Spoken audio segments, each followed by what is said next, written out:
Gracias por continuar en nuestra sintonía, agradeciendo como siempre que estén conectados con nosotros a través de la señal en vivo en YouTube, como Globovisión en vivo, también a través de la señal abierta y por las redes sociales, Instagram Live, @Daniela J. Salas. Hoy vamos a hablar sobre la lumbalgia y hoy nos acompaña un especialista en la materia. Se trata del doctor Miguel Romero, traumatólogo y ortopedista y además cirujano de columna. Gracias por acompañarnos, bienvenido. Gracias, Daniela.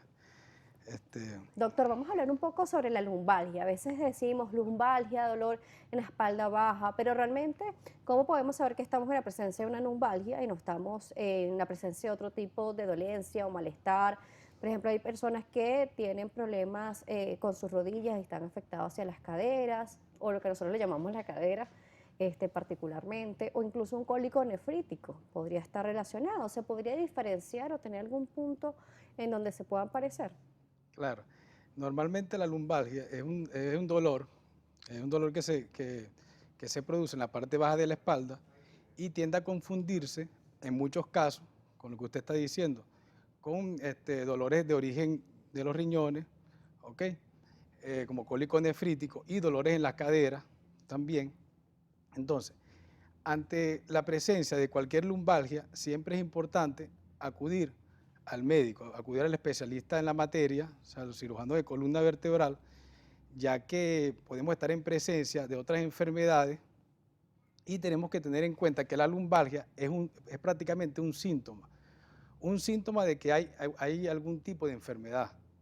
¿Cómo diagnosticamos esta enfermedad? Mediante el examen físico del médico y algunas veces con exámenes complementarios como una radiografía, una resonancia magnética de columna lumbosacra, que nos daría un diagnóstico más preciso. Por eso es importante acudir siempre al especialista. Por supuesto, como bien nos explica, se puede confundir con diferentes tipos de dolencia Sí. por la ubicación en donde está. Nos dice que tiene que hacerse estos estudios para conocerlo, pero ¿cómo comienza a manifestarse la lumbalgia? Normalmente la lumbalgia siempre se acompaña, el paciente llega a la consulta refiriéndote que hizo algún movimiento forzado, que realizó algún tipo de fuerza, levantó algún peso, que estuvo en una posición durante un tiempo determinado muy largo, tiempo largo, y es donde aparece la lumbalgia. Pero también en aquellos pacientes que presentan lumbalgia de origen nocturno, debemos descartar otras patologías. ¿Por qué? Porque están asociados con la parte cancerígena, con el cáncer o algún tipo de metástasis vertebral que se origine que se origine en otro órgano, pero que esté afectando la columna lumbosacra. Claro, esto es un poco más avanzado, a ver otro tipo de características, los Sí. estudios que sean, no todas las personas con lumbalgia va a padecer de No. algún tipo de cáncer, ¿no? No, no, claro que no. Lo más frecuente en las lumbalgias, el 40% de los pacientes que presentan lumbalgia, o sea, de cada 10 pacientes, 4 pacientes con lumbalgia tienen algún tipo de patología en el disco intervertebral, ya sea de origen degenerativa o alguna hernia. Pero el otro 60% de esos pacientes pueden entrar en lo que son las distensiones musculares, las contracciones musculares o de algún proceso degenerativo en la faceta, que son que son las partes más posteriores de la columna, ¿ok? Que ellas también se degeneran. Pero lo más frecuente es cuando afecta el disco intervertebral, el que se encuentra entre los dos cuerpos vertebrales en la columna lumbar. Doctor, también estamos conectados en las redes sociales, en Instagram Live a través de @Daniela J. Salas. Tenemos a Henry44 que nos dice, buenas tardes, ¿cómo se puede evitar la lumbalgia? ¿Se puede hacer? Sí, claro que sí. En pacientes adultos recomiendo siempre mantener una buena alimentación, no aumentar de peso. ¿Por qué? Porque la lumbalgia en pacientes obesos es más frecuente. Tener un buen tono muscular de la parte abdominal y de la parte lumbar. Recomiendo muchos ejercicios que sean de estiramiento, como el yoga, el pilates, la natación, y evitar aquellos ejercicios que son de impacto, como subir y bajar montañas, cargar pesas que compriman la columna lumbosacra. Doctor, por acá nos están preguntando si existe alguna relación con el nervio ciático y la lumbalgia. Sí, bueno, el nervio ciático, ¿qué pasa? El nervio ciático se forma en la columna lumbosacra a partir de varias raíces nerviosas. Cuando tenemos un problema en la columna lumbosacra que esté comprimiendo el nervio, se puede originar lo que es la ciatalgia. ¿Qué es la ciatalgia? Bueno, un dolor hacia el miembro inferior de origen nervioso. y cuando ese dolor aparece en conjunto con dolor lumbar, recibe el nombre de lumbociatalgia. Entonces sí tiene bastante relación, claro que sí.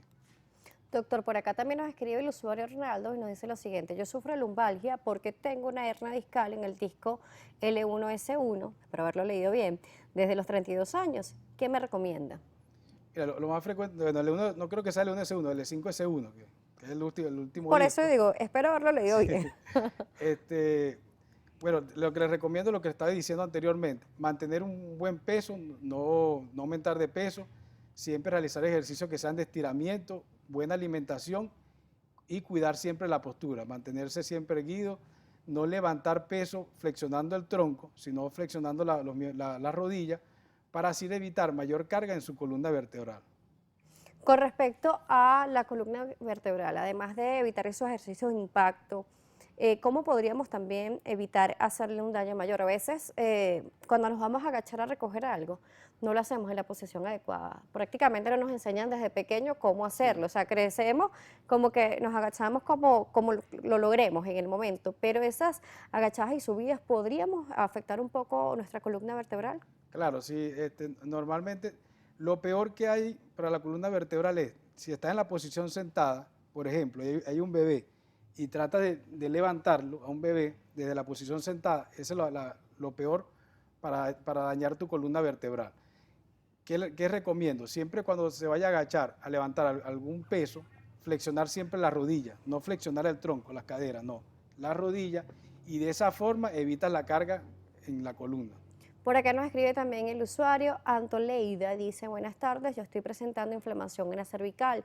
Eso me estará afectando con el lumbar porque me está doliendo todo lo que se refiere a columna, Normalmente la cervical es otra parte de la columna, que es en la parte en la superior. parte superior, y la lumbar es la parte baja, no tiene mucha relación, aunque algunos pacientes, si tienen dolor lumbar, adoptan algunas posiciones inadecuadas y por lo tanto pueden sobrecargar la columna en la parte alta, tanto torácica como cervical, pero generalmente no tiene mucha relación. De ir con el traumatólogo para Sí, el cirujano de verificarlo, columna. Sí. para hacerse el estudio. ¿Nos repetimos, por favor, cuáles son esos estudios necesarios? Sí, normalmente yo me prefiero evaluar siempre al paciente para decidir el estudio, pero lo general es una radiografía de columna lumbosacra, de frente y de perfil, y una resonancia magnética dependiendo del examen neurológico, o sea, los síntomas que encontremos en la consulta. Wickler nos dice lo siguiente: por favor, ¿podría hablar un poco de escoliosis? Sí, bueno, escoliosis, la escoliosis es una alteración en la columna vertebral, una alteración tridimensional, en donde la columna pierde, o sea, no es una columna recta, sino que es una columna curvada, pero ella tiene una alteración tridimensional. Y normalmente la más frecuente es en la adolescente, la escoliosis idiopática del adolescente, y hasta ahora no se ha encontrado su causa específica. Vamos a ver, una vez que se hacen estos estudios que usted nos nombra y se determina que existe una lumbalgia en este paciente, ¿cuáles son los pasos a seguir? Ya nos están llegando muchas más preguntas por acá. Ok, si el paciente llega a la consulta y está debutando con un dolor lumbar y tiene poco tiempo, por ejemplo, 3 días de evolución, normalmente yo le recomiendo analgésico, antiinflamatorio, reposo y vemos cómo va evolucionando. Pero si aquel paciente que tiene más de 3 meses de dolor, que no calma, ya allí sí voy con todos los estudios, con una radiografía y una resonancia magnética, y aparte coloco analgésico antiinflamatorio y puedo ayudarme de un esteroide. Cuando es el típico paciente también que llega con dolor lumbar y ese dolor se va hacia las piernas, que es la ciatalgia, lumbociatalgia, ya ahí sí asocio neuromoduladores para desinflamar un poco el nervio. Tenemos algunas preguntas, aquí van llegando de todo un Sí, poco con claro. respecto a la columna. Yo creo que están aprovechando un poco porque usted es cirujano de columna, pero bueno, vamos a ver. Tenemos a Emma 14 Caudirin, es el usuario, dice: buenas tardes, tengo 35 años de edad y hace 7 años me detectaron el desgaste de 3 discos, L4, L5, S1, pero soy atleta, me gustaría ir al gimnasio. ¿Qué puedo hacer para no tener tantas recaídas? Bueno, como mencioné anteriormente, evitar siempre los ejercicios que sean de impacto. Todo lo que comprima la columna, evitarlo. Por lo menos la sentadilla no la recomiendo porque causa mucho daño en la columna lumbar, y todo lo que sea ejercicio de impacto es malísimo para la columna. Isamari dice, a mi hija le sacaron líquido en la columna a los 8 meses, hoy tiene 27 años y siente dolor de repente allí. ¿A qué se puede deber? Mira, normalmente o sea, la toma de muestra del líquido cefalorraquídeo, que me imagino que fue el procedimiento que realizaron para descartar algún tipo de enfermedades, sobre todo de infecciones en las meninges, no está muy relacionado con el dolor lumbar, al menos que hayan utilizado una aguja de muy alto calibre, y bueno, ya allí tendríamos que hacer estudios de resonancia y radiografía para buscar otras patologías como alteraciones congénitas o malformaciones congénitas y algún otro tipo de enfermedades ocultas que tenga la niña. Carlos nos dice lo siguiente, cuando hay un pinzamiento en el nervio ciático, ¿se puede perder la fuerza en las piernas? Claro, es que principalmente es una de las complicaciones y ya allí cuando el paciente empieza a perder fuerza en las piernas, si no mejora y si tiene alteraciones neurológicas, lo más recomendable es el tratamiento quirúrgico. Doctor, seguimos revisando las preguntas, han llegado muchas. Vamos a irnos a una pausa, regreso, vamos a seguir hablando sobre la lumbalgia y también las inquietudes que nos están llegando por Claro. acá. Queremos ver cuál es ese tratamiento y soluciones para la lumbalgia que hacen con este tipo de pacientes, algo que se controla, se va a curar con el tiempo, qué va a pasar con este paciente, nos lo responde el regreso. Recuerda nuestras redes, @salud_gb, @Daniela J. Salas. Al regreso estaremos revisando y respondiendo sus inquietudes con el doctor Miguel Romero, quien es cirujano de columna, traumatólogo y ortopedista. A la pausa, volvemos.